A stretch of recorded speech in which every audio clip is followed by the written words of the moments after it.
there's two incidents in the Bible which mirror how God provides in such a significant way, and they both mirror each other.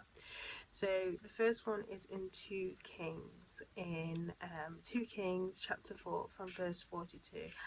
And at this time, it's in this story, there's a famine that's going on, so there's not much food to go around.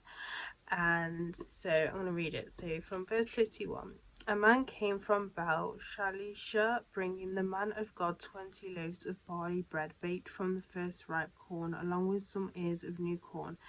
Give it to the people to eat, Elijah said. How can I set this before 100 men? His servant asked, but Elijah answered, give it to the people to eat, for this is what the Lord says, they will eat and have some left over.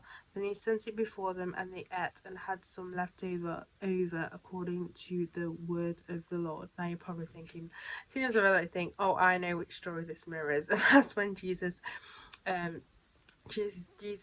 feeds the 5,000, and in that story there's no famine, but there's like a massive crowd there to hear the teachings of Jesus. And I'm going to read Matthew's account on that one, and that is in chapter 14 verse 13.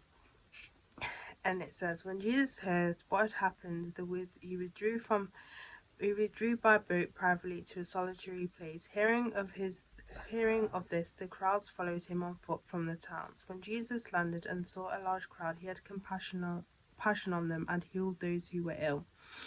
As evening approached, disciples came to him and said, this is a remote place and it is already getting late. Send the crowds away so that they can go to the villages and buy themselves some food.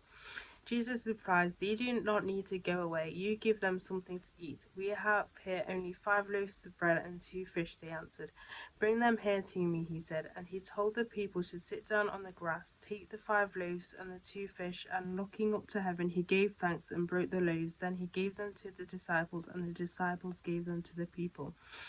They all ate and were satisfied, and the disciples picked up 12 basketfuls of broken pieces that were left over. The number of those who ate was about 5,000 men, besides women and children. So both of those stories, there was even food left over. Like the small amount of food, they didn't think they would be able to feed all of the crowds in both stories, but actually did. And it just shows how God provides. Like, he provides for his children because he loves them so much. He doesn't want to see them get hungry in the case of the first story.